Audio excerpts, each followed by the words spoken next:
నమస్తే, welcome to career guide. ప్రస్తుతం మనతో పాటు ఉన్నారు ఇమిగ్రేషన్ లాయర్ రాహుల్ రెడ్డి గారు. నమస్తే అండి రాహుల్ రెడ్డి గారు. నమస్కారం అండి. సార్, 2026లో యుఎస్ వెళ్ళి ఎంఎస్ చదవాలని చాలా మంది స్టూడెంట్స్ ఉన్నారు. సేఫ్ ఇది ఇన్వెస్ట్మెంటేనా అని చాలా మంది ఆలోచన. అంటే ట్రంప్ గారు తీసుకునే డెసిషన్స్ తో హైదరాబాద్ లో ఉన్న వాళ్ళకి అమెరికా అంటేనే భయం వేస్తుందండి. చాలా భయపడుతున్నాం మేము. ఏం చెప్తారు మీరు? అంటే కొద్దిగా ప్రికాషనరీ ఉండాలండి. ఇదివరకు మాదిరి లెఫ్ట్ అండ్ రైట్ ఇక్కడ పనికిరాని పిల్లగాని అలా తీసుకుపోయి ఆడ పడేద్దాం, ఆడ పడేసి ఎట్నో పైసలు సంపాదించుకొని వచ్చేస్తాడు, మంచిగా అవుతాడు అన్న ఇంప్రెషన్ మీరు మానుకోవాలి. ఇక్కడ పనికిరాని వాడైతే అక్కడ పనికిరాడు, ఖచ్చితంగా. ఒకవేళ కనుక మీ అబ్బాయి కానీ అమ్మాయి కానీ కష్టపడి పని చేయదలుచుకుంటే, కష్టపడి ఎడ్యుకేషన్ చదవదలుచుకుంటే, కష్టపడి స్కిల్స్ నేర్చుకోదలుచుకుంటే అమెరికా ఇప్పుడు కూడా చాలా మంచి దేశం అండి. ఎన్ని ఇబ్బందులు ఉన్నా కూడా, ఎందుకంటే F1 వీసాకు నార్మల్గా అయ్యే ఖర్చులు 40 లక్షల నుంచి 60 లక్షల దాకా ఖర్చు అయిందండి. వాళ్ళు అయిన తర్వాత వాళ్ళకు నార్మల్గా ఇప్పుడు OPT అని ఒక వర్క్ పర్మిట్ ఉంటుంది, అది 1 year ఉంటుంది. తర్వాత వీళ్ళు స్టెమ్ డిగ్రీస్, అంటే ఇప్పుడు కంప్యూటర్ డిగ్రీస్ ఇవన్నీ కూడా స్టెమ్ డిగ్రీస్ కిందకి వస్తుంది. వాటికి ఒక 2 years వర్క్ పర్మిట్ ఉంటుంది. ఇంకోటి ఏమైందంటే ఇప్పుడు H1B మీద $100,000 అని మనం మాట్లాడుకుంటే దాదాపు ₹1 కోటి కంపెనీ కట్టాలని, ఏదైతే ఉందో అది యుఎస్లో ఉన్న వాళ్ళకి లేదు, బయట దేశస్తులో మాత్రమే. సో ఇప్పుడు F1 స్టూడెంట్ వాళ్ళకి ఇది లక్కీ అన్నట్టు యాక్చువల్గా. ఎందుకంటే వాళ్ళు ఇదివరకు వేరే వాళ్ళతో కంపీట్ చేస్తున్నారు, బయట దేశాలతో కంపీట్ చేస్తున్నారు. ఇప్పుడు వాళ్ళకు బయట దేశాలకి ఎవడు 100,000 లక్షల ₹1 కోటి పెట్టి ఎవడు H1B ఫైల్ చేయడు. కాబట్టి ఉన్న వాళ్ళకు H1B తొందర దొరికే ఛాన్స్ మంచిగా ఉంటుంది. సో ఇది ఒక అడ్వాంటేజ్ స్టూడెంట్స్. ఇప్పుడున్న బ్యాచ్ అయితే స్టూడెంట్స్ అయితే వాళ్ళకి ఇంకా అర్థం కావట్లేదు, కానీ దే ఆర్ లక్కీ బ్యాచ్. ఎందుకంటే ఎన్నో ఏళ్ళు H1B లాటరీ లాక్కుండా వెనక్కి వచ్చిన వాళ్ళు ఉన్నారు. ఇప్పుడు వాళ్ళకు లాటరీలా వచ్చే ఛాన్స్ ఉంటుంది, మంచి ఛాన్స్ ఉంటుంది. కాబట్టి సో అట్లా కూడా ఇప్పుడు అవకాశాలు F1 వాళ్ళకి పెరిగినాయి. సో కానీ ప్రతి ఒక్కరు కూడా ఈ డబ్బులు రీకూప్ చేసుకోగలుగుతారా అంటే కాదు, అందరు చేయగలుగుతారా కాదు. 90-95% మటుకు రీకూప్ చేయగలుగుతారు, ఒక 5-10% ఉంటుంది. ఇప్పుడు వీళ్ళకి వీసా రిస్క్ ఏమైనా ఉంటుందా?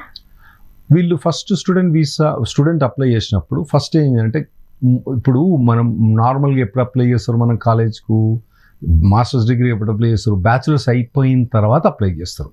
అట్లా చేయరా అంటే యూఎస్ పోయేటప్పుడు అట్లా కూడా చేయొచ్చు, కానీ మీరు 3rd year ఉన్నప్పుడే అప్లై చేసుకోవచ్చు. వాళ్ళు ఏమంటారంటే ఎట్లా నువ్వు పాస్ అవుతాయి కాబట్టి కండిషనల్ అప్రూవల్ ఉంటుంది అన్నట్టు. అంటే అడ్మిషన్ ఏంటంటే నువ్వు డిగ్రీ అయిపోయిన తర్వాత ఆటోమేటిక్ ఇక్కడ రావచ్చు అన్నట్టుగా ఉంటుంది అన్నట్టు. అయితే మీరు 3rd year ఉన్నప్పుడే ఎగ్జామ్స్ అనేవి రాసేసి, GRE కానివ్వండి వేరే ఎగ్జామ్స్ రాసి రెడీ పెట్టుకొని 3rd year అంటే 4th year బిగినింగ్లోనే అప్లికేషన్ ప్రాసెస్ మొదలుపెట్టి అక్టోబర్ నవంబర్ కల్లా ప్రాసెస్ మొదలైపోయి జనవరి కల్లా వాళ్ళకి అడ్మిషన్ వచ్చేస్తుంది. అంటే 4th year జనవరి కల్లా, అంటే వాళ్ళకి కంప్లీట్ అయ్యేది ఎప్పుడు ఏప్రిల్ మేలో కంప్లీట్ అయ్యేది కదా డిగ్రీ, కానీ వీళ్ళకి జనవరి కల్లా అడ్మిషన్ వచ్చేస్తుంది. వచ్చిన తర్వాత వాళ్ళు ఏం చేస్తారంటే వీసాకి అప్లై చేస్తారు. వీసా వస్తే అప్పుడు వాళ్ళు యుఎస్కు పోవచ్చు. అయితే వీసా రిస్క్ పర్సంటేజు ఇప్పుడు మొన్న దాదాపుగా అంటే 2025 ఆగస్ట్లో దాదాపుగా 50% F1s రిజెక్ట్ అని చెప్పి తెలిసింది. అంతకుముందు రిజెక్షన్ పర్సంటేజ్ తక్కువ ఉంది, ఈసారి రిజెక్షన్ పర్సంటేజ్ ఎక్కువ ఉంది. సో రిజెక్షన్ పర్సంటేజ్ 50% ఛాన్స్ ఉంటుంది రావడానికి, రాకపోవడానికి కూడా 50% ఛాన్స్ ఉంటుంది. ఇవన్నీ దృష్టిలో పెట్టుకొని మీరు ప్లాన్ చేసుకోవాలండి F1 రావాలంటే. ఇప్పుడు OPT ఛాన్సెస్ అంటున్నారు కదా, అవి ఎట్లా ఉంటాయి? OPT అంటే వర్క్ పర్మిట్ అండి. వర్క్ పర్మిట్ మీద మీరు ఇంటర్న్షిప్స్ అనేది చేయొచ్చు, లేదా అంటే పెయిడ్ జాబ్స్ అనేది చేయొచ్చు. ఓకే, నేను నార్మల్గా ఏం చెప్తా అంటే, మీరు అక్కడ దాకా యుఎస్ పోయిన తర్వాత అక్కడ పోయి అక్కడ కూడా స్కిల్స్ డెవలప్మెంట్ చేసుకోవాలి. మీరు పోయేదే స్కిల్ డెవలప్మెంట్కి అక్కడ. కానీ వీలైనంత మట్టుకు మీరు ఫస్ట్ ఇయర్ ఇంజనీరింగ్లో కానివ్వండి, సమ్మర్ హాలిడేస్లా ఆవారా తిరగకుండా ఎక్కడైనా కంపెనీలో ఇంటర్న్షిప్ చేయడం మొదలుపెట్టండి. నాకు తెలిసి చాలా మంది కంపెనీస్ అన్పెయిడ్ ఇంటర్న్షిప్స్ ఇస్తారు. వాళ్ళు కూడా ఏం చేస్తారంటే పొలాలు వీళ్ళు మంచిగా పని చేస్తారా లేదా, మంచిగా పని చేస్తే వాళ్ళను నెక్స్ట్ జాబ్ తీసుకోవడం చూసుకుంటారు అన్నట్టు. It's a good testing. మేము కూడా మేము లా స్టూడెంట్స్ని హైర్ చేస్తాం. మేము హైర్ చేసి అబ్జర్వ్ చేస్తాం, వీళ్ళు ఏం చేస్తున్నారు, వీళ్ళు మంచి పని చేస్తారా చేయరా అర్థమైపోద్ది. వీళ్ళు పనికొస్తారా, పనికొచ్చే వాళ్ళని ఏం చేస్తాం, అరే నాయన మా దగ్గర వచ్చి పని చేయరా నాయన అని చెప్తాం. మా దగ్గర అంటే కొన్ని ఎట్లుంటాయి అంటే మా ఆఫీస్లో, ఇప్పుడు మా ఆఫీస్ పేరు రెడ్డి న్యూమెన్ బ్రౌన్. యాక్చువల్గా నాకు ఎంత పర్సంటేజ్ ఆఫీస్లో నాకు ఎంత షేర్ ఉందో నాకన్నా ఎక్కువ న్యూమెన్కు ఉన్నది. ఆమె ఎటువంటి ఆమె హైర్ చేసిన, నేను లా స్కూల్ ఫస్ట్ ఇయర్లో ఉన్నప్పుడు ఇంటర్న్గా హైర్ చేసిన. ఇది చేసినప్పుడు అర్థమైపోద్ది మనకు, అమ్మా ఈ పిల్ల బాగా మస్తు స్మార్ట్ ఉన్నది, ఈవెన్ కనుక మనం గోల్డెన్ హత్కడి పెట్టలేదు అనుకో వెళ్ళిపోద్ది, ఈవెన్ కనుక మనం దగ్గర పెట్టుకునుకో ఆమె తోక పట్టుకొని మనం పెరగవచ్చు. అటువంటి వాళ్ళు కూడా ఉంటారు పోరగాళ్ళు చేసి. ఇప్పుడు నాకన్నా ఆమెకి ఇంకెక్కువ పర్సంటేజ్ ఉంది ఆఫీస్లో, అట్లా డెవలప్ అవుతారు అన్నట్టు. సో మీకు ఆ ఫస్ట్ ఇయర్లో కానివ్వండి, సెకండ్ ఇయర్లో కానీ, థర్డ్ ఇయర్లో కానివ్వండి, ఇటువంటి అన్నీ మీరు చేసుకోవాలి కష్టపడి. ఇవన్నీ మీకు ఇంకొకటి ఏంటంటే, మీకు ఎప్పుడు కూడా చెప్పేది ఏంటంటే, నార్మల్గా 90% of what you study in the school you will never use it. 99% of what you do in the job you never studied in the school. So మీకు ఎక్స్పోజర్ అన్నది వర్క్లా, అంటే మీరు మొత్తం డిగ్రీ అయిపోయి 4 ఏళ్ళు డిగ్రీ చేసిన తర్వాత ఓన్లీ ఆడ పోయి పని చేసేటప్పుడు ఓన్లీ 1% యూస్, 99% మీకు వాడకం రాదు. ఏ ప్రొఫెషన్లో అయినా అంతే. ఒక మెడికల్ ప్రొఫెషన్ తప్పితే మిగతా ఏ ప్రొఫెషన్లో కూడా 99% మీరు అయితే పుస్తకంలో చదివినరో అక్కడ ఉండదు అక్కడ. సో ఇవన్నీ ఎక్స్పోజర్ మీరు మొదలే తెచ్చుకోండి. అక్కడ పోయిన తర్వాత నేర్చుకుంటా వాడు పోయిండు, ఎల్ల అయిపోయిండు, పుల్ అయిపోయిండు, వానుకుండదంటే అప్పుడు జాబ్ మార్కెట్ వేరే, ఇప్పుడు జాబ్ మార్కెట్ వేరే. కాబట్టి మీరు దీనికి అనుగుణంగా, ఎందుకంటే ఇప్పుడు లా కాలేజ్ పోయే వాళ్ళు ప్రతి ఒక్కరు కూడా వాళ్ళు ఏం చేస్తారు, ఫస్ట్ ఇయర్ సెకండ్ ఇయర్లే వాళ్ళు ఇంటర్న్షిప్ చేసుకుంటారు వాళ్ళు అక్కడ. మీరు అటువంటి హ్యాబిట్స్ మొదలే చేసుకొని పెట్టుకోండి. ఆ వార తిరగకండి, తిరిగే టైంలో తిరగవచ్చు, కానీ మీరు ఇటువంటివి కూడా ఇంటర్న్షిప్స్ కూడా మీరు చేసుకోండి, ప్రాక్టీస్ చేస్తుంటే మనకి. ఎందుకంటే మీకు ప్రాక్టికల్గా అక్కడ ఏం ప్రాజెక్ట్స్ ఉంటాయి, ఏం ప్రాజెక్ట్స్ వస్తాయంటాయి. మీరు థియరిటికల్గా చదవచ్చు, గూగుల్లో చదవచ్చు, అక్కడ చూడవచ్చు, మీకు ప్రొఫెసర్ చెప్పొచ్చు, ఎవరిని చెప్పొచ్చు, కానీ మీరు ప్రాక్టికల్గా పనిచేయడం, కస్టమర్ని డీల్ చేయడం, అటువంటివన్నీ కూడా మీరు ఎక్స్పీరియన్స్ తీసుకుంటే అక్కడ పోయిన తర్వాత మీకు ట్రాన్సిషన్ ఈజీ అయింది. ఇప్పుడు ఫర్ ఎగ్జాంపుల్ హైదరాబాద్ నుంచి అమెరికా వెళ్తున్నారండి చదువుకోవడానికి, అసలు స్టెప్ బై స్టెప్ ఏముంటుంది, ఎలా క్రాస్ చేయాలి, ఎలాంటి కీ పాయింట్స్ దగ్గర ప్రాబ్లం ఫేస్ చేసే అవకాశం ఉందంటారు? అయితే మీకు ఇంతకుముందే చెప్పిన థర్డ్ ఇయర్ నుంచి మొదలు పెడితే బెటర్, ఎందుకంటే ఒక 1 year సేవ్ అయితే అనవసరంగా. అదొకటి. ఇంటర్న్షిప్స్. ఇంకోటి ఏంటంటే, ఎప్పుడు కూడా మంచి యూనివర్సిటీ చూస్ చేసుకోవడం బెటర్. మీకు ఒకవేళ కనుక ఐడియా రాకపోతే యుఎస్ న్యూస్ అని ఉంటుందండి. ఇప్పుడు ఫోర్బ్స్ మ్యాగజైన్ అయితే ఏం చేస్తుంది, బిలియనియర్స్ లిస్ట్ అని పెడుతుంది అన్నట్టు. అది ఏంటంటే, అది ఎవరు కూడా బిలియనియర్ అంటే నువ్వు ఫోర్బ్స్ అంటారు, ప్రతి ఒక్కరు బిలియనియర్ అంటారు హైదరాబాద్లో, వీడు బిలియనియర్ వాడు, మరి వీడు ఫోర్బ్స్ లిస్ట్ ఉన్నావా అంటాం, అంతే సింపుల్ క్వశ్చన్. ఫోర్బ్స్. అలాగే యుఎస్ న్యూస్ అన్నది ఇక్కడ కాలేజ్లల్లో ఏది బెటర్ కాలేజ్ అని ఉంటుంది అన్నట్టు లిస్టింగ్. పూర్వకాలకు అందరికి తెలుసండి వాళ్ళకు ఏ కాలేజీలు మంచి, ఏ కాలేజ్. సో అందులో ఏం చేస్తారంటే, వీళ్ళు కొందరు తక్కువ ఫీజు కోసం, నా 10-20% ఫీజు డిఫరెన్స్ ఉంటుందండి అంతే. ఆ 10-20% డిఫరెన్స్, 20-25% డిఫరెన్స్ కోసం పోతారు అన్నట్టు. నేనేం చెప్తా అంటే, మీరు కొద్దిగా మంచి కాలేజ్లో అడ్మిషన్ తీసుకోండి. దానివల్ల ఏమైందంటే, మీకు ఫస్ట్ ఏంటంటే వీసా వచ్చడానికి ఛాన్స్ మంచిగా ఉంటుంది. మీరు కాలేజ్ పేరు, ఏ యూనివర్సిటీ పేరు చెప్పండి, నార్మల్గా కాన్సులేట్స్ వాళ్ళు చెప్పేస్తారు, ఇది మంచిదా కాదా తెలిసిపోద్ది మాకు. అంటే ఇక్కడ ఉన్న వాళ్ళకు తెలిసినా తెలియకున్నా కూడా యూఎస్లో ఉన్న వాళ్ళకి మాత్రం తెలిసిపోద్ది. ఇప్పుడు యూనివర్సిటీ ఆఫ్ టెక్సస్ అంటే యూనివర్సిటీ ఆఫ్ టెక్సస్ ఆర్లింగ్టనా, యూనివర్సిటీ ఆఫ్ టెక్సస్ డెంటనా, University of Texas Austin number 1 అట్లా వాటి కూడా కేటగిరీ ఉంటుంది అన్నట్టు. యూనివర్సిటీ ఆఫ్ హ్యూస్టన్ మెయిన్ క్యాంపసా, డౌన్ టౌన్ క్యాంపసా, క్లియర్ లేక్ క్యాంపసా, అవన్నీ కూడా డిఫరెన్స్ ఉంటుంది అన్నట్టు. ఇవన్నీ మీరు కనుక్కొని మంచి యూనివర్సిటీలో పోవడం బెటర్. కొన్ని ఏముంటాయి, కొన్ని యూనివర్సిటీస్ కొన్నిటికి మంచిగా ఉంటాయి, కొన్నిటికి మంచిగా ఉండవు.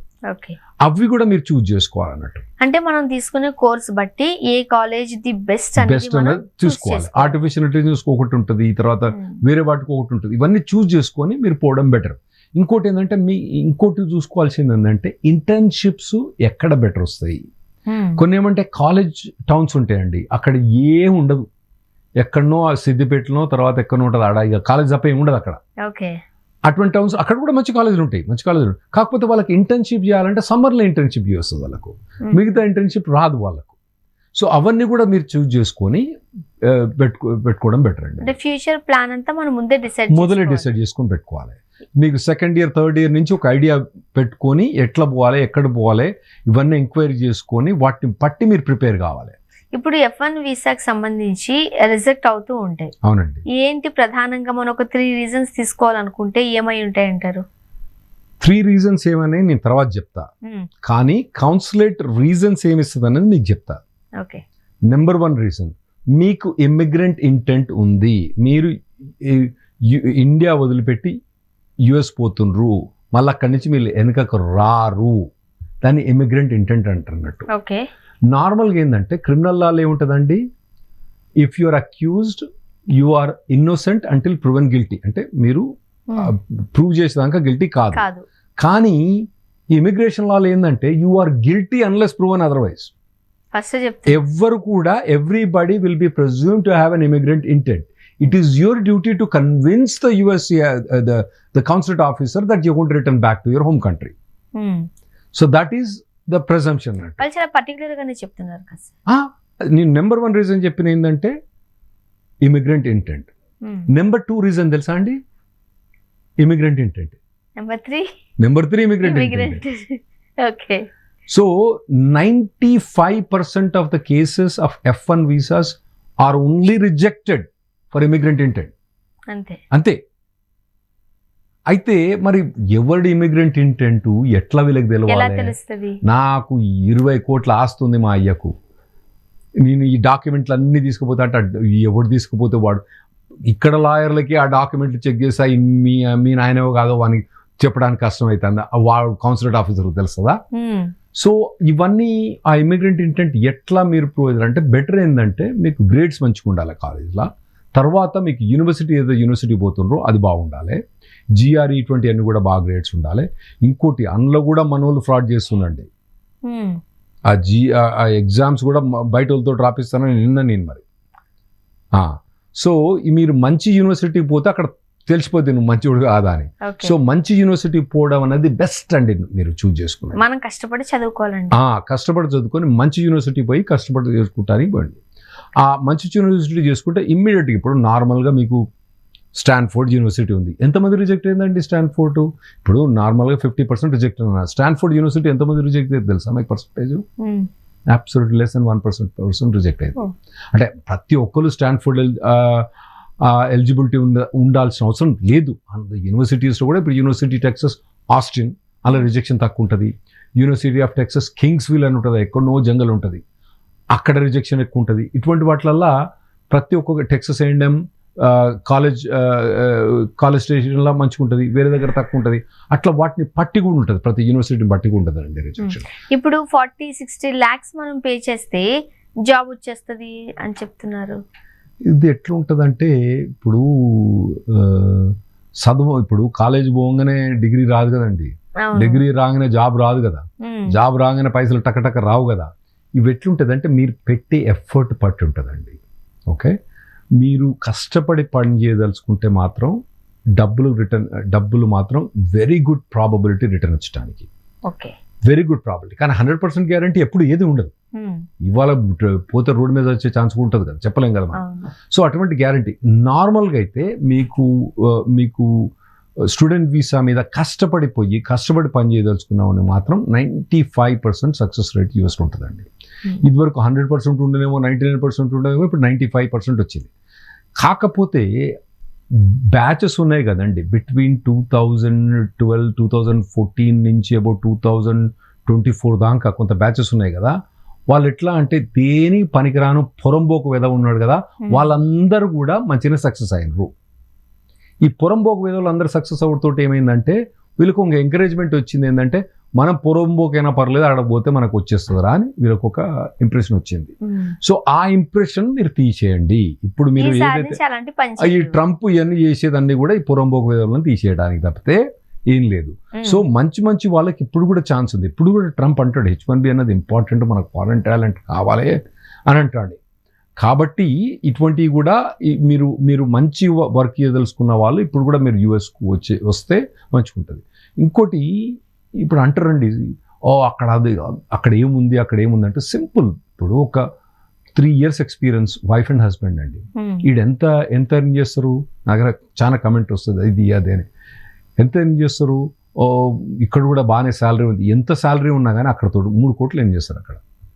పర్ ఇయర్ 3 కోట్లు. ఇటు ఇస్తారా 3 కోట్లు అంటే ఒక్కొక్కరు 1.5 కోటి ఇస్తారా? ఇవ్వరు.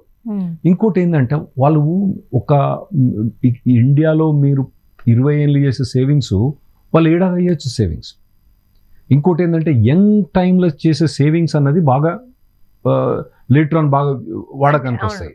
సో డెఫినెట్లీ శాలరీస్లో చాలా వ్యత్యాసం ఉంది ఇక్కడికి అక్కడికి, చాలా అంటే చాలా వ్యత్యాసం ఉంది. కాబట్టి డెఫినెట్గా మీరు రిస్క్ తీసుకోవాలండి అక్కడ పోవడానికి. ఖచ్చితంగా ఓపీటీ స్టెమ్ ఎక్స్టెన్షన్ ఉన్నది మంచి ఆప్షన్స్. అక్కడ మీరు కష్టపడదలుచుకున్న వాళ్ళు కూడా ఇన్నా కూడా మీరు ఇప్పుడు కూడా మంచి కాలేజీలో పోయి మంచిగా స్టడీ తెలుసుకున్న వాళ్ళు ఇప్పుడు ఓపీటీ తీసేస్తున్నారు అని అంటున్నారు, నిజమేనా? ఇప్పుడైతే మేమేం ప్రపోజల్స్ చూడలేదు ఓపీటీ తీసేస్తాం అన్నది. స్టెమ్ ఎక్స్టెన్షన్ కానీ ఓపీటీ కానీ ఇప్పుడేం చూడలేదు. ఏమైనా అటాక్ పడితే ఫస్ట్ స్టెమ్ ఎక్స్టెన్షన్ పడుతుందేమో. ఏది 1 year తర్వాత 2 years ఎక్స్ట్రా పర్మిట్ ఉంది కదా. ఓపీటీ అన్నది అంత తొందర రాదండి, ఎందుకంటే అది కాంగ్రెస్ నుంచి పార్లమెంట్ నుంచి పాస్ కావాలి, కానీ అంత తొందర రాదు. స్టెమ్ ఎక్స్టెన్షన్ అంటే 1 year తర్వాత 2 years మాత్రం, అది కూడా ఇప్పటికి దాకా మేమేం ప్రపోజల్స్ కూడా చూడలేదు. ఇప్పుడు లోన్స్, ఇంటర్న్షిప్స్, లేకపోతే షార్ట్ కట్స్ ఇలాంటివి కూడా చూస్తూ ఉంటాం కదా, ఏం చెప్తారు దానికి సంబంధించి? లోన్స్ తప్పేం లేదండి, అంటే బ్యాంక్ లోన్ ఇస్తే తప్పు తీసుకోవడంలో తప్పేం లేదు. ఓకే. ఈ ఇంటర్న్షిప్స్ లో విషయంలో కూడా అంటే మనం ప్రశాంతంగానే వెళ్ళొచ్చు అంటారా? అంటే ఇంటర్న్షిప్స్ నేనేమంటా అంటే, మీరు యుఎస్ లో పోయి ఎప్పుడు మన వాళ్ళు ఎప్పుడు పని చేయరు, అక్కడ పోయి చక్కగా పని చేయమంటే ఓంగరాదన్నట్టు. నేనేమంటా అంటే మొదలు ఇక్కడ కొద్దిగా పని చేయడం మొదలు పెట్టండి. మీరు ఇంటర్న్షిప్స్ అనేది మీరు ఇక్కడి నుంచే మొదలు పెట్టండి, పెడితే అలవాటు అవుతుంది అన్నట్టు. ఇంకోటి, ఇంటర్న్షిప్ చేసినప్పుడు మీ మామ దగ్గరకో మీ చిన్న దగ్గరకు పోకండి, వేస్ట్. వాడెవరు వేరే వాళ్ళ దగ్గర పోతే వాడు మెదపాలి, అట్లా ఉండాలి. అంతేగాని మీ చిన్నానో మామ దగ్గర పోతే ఇంద్ర నాయన నువ్వు ఏం పని చేయకరా, వచ్చిపోరా, సైన్ చేయరా, నీకు లెటర్ ఇస్తా, ఇవన్నీ కథలు మీరు పడకండి. ఎందుకంటే ఇవన్నీ కథలతోటి నీకు అక్కడ ఏమంటారంటే, మీకు చిన్న గోడ ఎక్కేటప్పుడట హెల్ప్ చేయొద్దట మనిషి. హెల్ప్ చేస్తే ఏంటంటే వాడు కింద పడడు నేర్చుకోడు, ఎందుకంటే పిల్లోడు పడాలి, కింద పడాలి. ఎందుకంటే వాడు ఎప్పుడైతే 50 అంతస్తుల మీద ఉన్నాడు అనుకోండి, అప్పుడు అక్కడ వాడు కింద పడేటప్పుడు ఈ మామ చిన్నాన అయ్యా ఉండడు అక్కడి నుంచి పడితే టప్పొక్క అవుతాడు. సో ఈ చిన్నప్పుడే ఈ కిందప్పుడే మీరు ఎక్కేటప్పుడు హెల్ప్ చేయకండి, అది బాగా అలవాటు ఇండియాలో మీకు. అది తీసేయండి మీరు, ఎందుకంటే మీ సొంత కంపెనీలల్లో వేరే కంపెనీల కన్నా బయట కంపెనీల్లో పనిచేయడం బెటర్. ఇప్పుడు చివరిగా ఒక 5 యాక్షన్స్ చెప్పండి, ఏం చేయాలి, ఏం చెప్పకూడదు, ఏది సేఫ్, ఏది నాట్ సేఫ్ అంటే ఏం చెప్తారు? ఫస్ట్ ఏంటంటే మీరు వర్క్ చేయడానికి, కష్టపడి పని చేయడానికి యూఎస్ పోండి. నెక్స్ట్ ఏంటంటే ఇంటర్న్షిప్స్, కంపల్సరీ ఇంటర్న్షిప్స్ చూడండి. తర్వాత కాలేజ్ క్యాంపస్ కానీ కాలేజ్ సెలక్షన్లో మాత్రం మీరు చాలా డెలిజెంట్గా మొదటి నుంచి వర్క్ చేయండి. ఫ్రెండ్ ఉండడను, రిలేటివ్ ఉండడం అదొక్కటే చాయిస్ కాకుండా ఏది బెటర్, మీకు ఏ ప్రొఫెషనల్ ఏది బెటర్ అనేది చూసుకోండి. ఇంకోటి, మీకు ఒకవేళ ఏమైనా స్కిల్ డెవలప్మెంట్ అంటే పర్టికులర్గా ఇప్పుడు ఆర్టిఫిషియల్ ఇంటెలిజెన్స్ అనుకోండి, డేటా సైన్స్ అనుకోండి, పైథాన్ అంటారు, మన పాములా ఉంటుంది పైథాన్, ఇవన్నీ కొత్తవి వస్తా ఉంటాయి అన్నట్టు. ఇవన్నీ వాటికి మీరు మొదలే వ్యూ పాయింట్ చేసుకొని ప్రోగ్రామ్ రాసి పెట్టండి, వాటిని డెవలప్ చేసుకొని పెట్టండి అటువంటి స్కిల్స్ అన్ని. ఈ పైథాన్ మనం ఇక్కడ అంటే అక్కడ పోయిన తర్వాత కోబ్రా అయింది అనుకోండి, నాకు తెలియదు సాఫ్ట్వేర్ ప్రోగ్రామ్స్ అంతా, కానీ కోబ్రా అంటే దాన్ని పట్టి మీరు ఇప్పుడు ఒకసారి ఒక సాఫ్ట్వేర్కి అలవాటు అయినప్పుడు ఇంకో సాఫ్ట్వేర్కి అలవాటు కావడం పెద్ద ఇబ్బంది కాదు. ఒక స్పోర్ట్స్ మ్యాన్ అన్నాడు, స్పోర్ట్స్ మ్యాన్ యాక్టివిటీస్ అని తెలిసిన తర్వాత ఇంకో స్పోర్ట్ మూవ్ కావడం, సరే ఎక్సెల్ కాకపోయినా కూడా అతనికి బేసిక్ ఫండమెంటల్ ఫిజిక్స్ స్కిల్స్ అవన్నీ డెవలప్ అవుతాయి కాబట్టి మీరు అవన్నీ ఇప్పుడే డెవలప్ చేసుకొని పోండి. ఓవరాల్ మీరు లాంగ్ టర్మ్లో చూడండి, షార్ట్ టర్మ్లో చూడకండి. ఇవి కూడా ఇమ్మీడియట్ బెనిఫిట్ ఏమొస్తుంది మీకు, రేపు జాబ్ ఎత్తుకున్నప్పుడు కూడా ఓపీటీలో కానీ స్టెమిక్షన్లో కానీ వాడెంత ఇస్తాడు, వానెంత స్క్యూజ్ చేయడం కన్నా మీ ఈ జాబ్ ప్రాస్పెక్ట్స్ బెటరా, ఇవి బెటరా, మాకు H1B వస్తుందా, అటువంటివన్నీ చూసుకోండి. ఇమ్మీడియట్గా నాకు ఎన్ని పైసలు వస్తానని చూసుకోకండి. ఓకే, సో ఈ జాగ్రత్తలు తీసుకుంటే ప్రశాంతంగా వెళ్ళొచ్చు, చదువుకోవచ్చు, రావచ్చు. మీరు చెప్తున్న దాని ప్రకారం మనం ఒళ్ళొంచి కష్టపడినా మీరు అన్నట్టుగా ప్రశాంతంగా చదువు కోసం వెళ్ళాం, మంచిగా చదువుకుంటే మనకు మంచిగానే ఉంటది. కాస్త తోక జాడిస్తేనే వాళ్ళు ఇబ్బంది పెట్టి మనం బయటకు పంపిస్తారు. తోక జాడిస్తే నడిచేది, కానీ తోక జాడిస్తే వాడు కాలేజ్ తన్ని వేలు కొడతాడు. చేస్తాం. సో జాగ్రత్తగా ఉండాలంటే. Thank you so much. Thanks.